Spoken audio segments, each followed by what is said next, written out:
Then show report. First of all, before I talk about the show itself, thank you to absolutely everyone who came up and said, "Oh, you're Ed," and I listen to the podcast, and it's always a nice endorsement. It's really nice. I had obviously, I was herring around like an idiot trying to take as many photos as I could.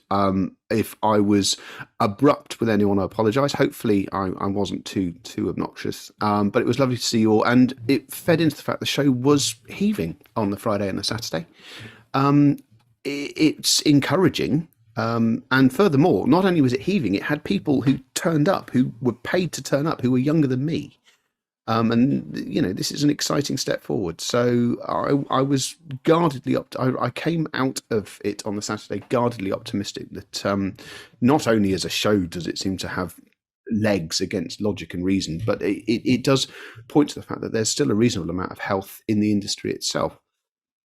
I have to say this was reflected in the number of new things that broke cover.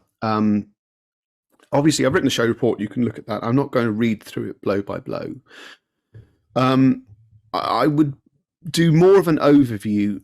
If manufacturers are uneasy about the future, they're certainly not showing it at the moment. There's a lot of R&D on display. There's a lot of new product breaking cover.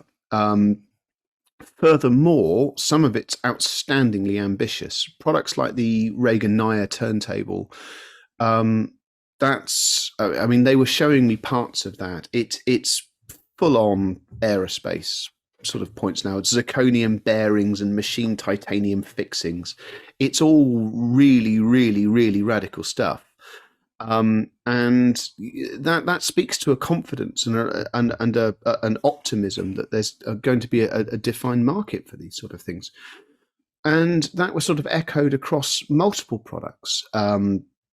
We've covered that the Lemas were there. IAG had both the Wharfedale Dovedales and the new Audio Labs, both the 7000 and the 9000 series running. The 9000s were running, the 7000s are on static.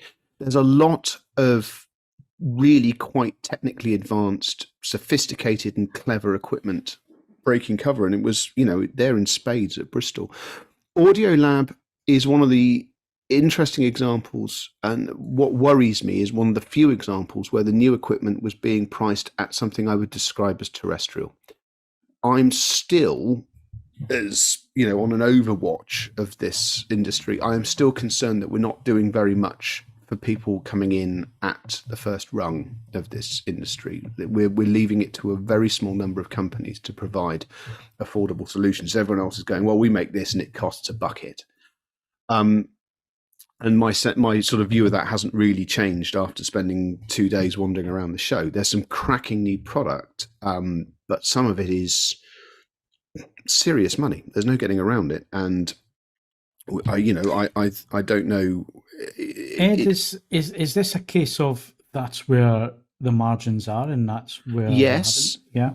But there's also it becomes self-fulfilling, Phil. I think it's like, well, if we're not changing the affordable stuff as often, there's not as much interest in it, and it then sort of becomes, if you like, it becomes less exciting to people. Obviously, in a more pragmatic sense, if you are feeling the effects of cost of living, it doesn't really matter how affordable hi-fi is, you're not going to be buying any of it. So it's a survival instinct for manufacturers to focus on more expensive, if you like, recession-proof product in these time periods. But I still find myself uncomfortable that there wasn't a lot of things on display which cost less than £1,000 a box. And, we cannot say inflation is X and Y and so on and so forth, but that's still a significant sum of money. Needless to say, I will say, though, that there was plenty of money being spent. Bristol's always been a bit odd because obviously it's organised by Audio T. You can take great delight at seeing something in a room, then wander off to one of the sales rooms and you can get yourself a show discount on it. And those rooms were busy and people were buying things. I don't know exactly what they were buying, but all the feedback suggested that money was being spent. So, I'm optimistic. I still have some concerns. Although I guess the other thing that's worth saying is that certain brands who are very good at fulfilling affordable hi-fi, Cambridge Audio has never attended Bristol. There's no point because they're sold by a different retailer. project as part of Henley Audio, they have moved to a big open booth arrangement because it allows them to show more things, and it's all very, very, very smart.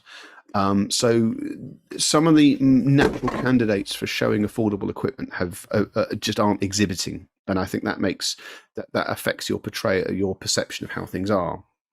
But if you are spending a bit more money, I mean, there's some cracking things appearing, and I'm going to be soliciting opinions both from the editorial team and from the readers as to exactly what proportion of affordable to aspirational, shall we say, of the items that feature in the show report and things like that. I mean, for example, we can take a look at a Reaganaya, and nothing would make me happier to do so. But if you feel that £9,000 turntables, I mean, we did one for Christmas. I mean, that was dangerous. I ended up buying the damn thing. But if you feel that that's not necessarily where I need to be looking for AVF, do make your thoughts known in the comments section. I mean, there are affordable things to be looking at, and there's some more terrestrial items at the show as well.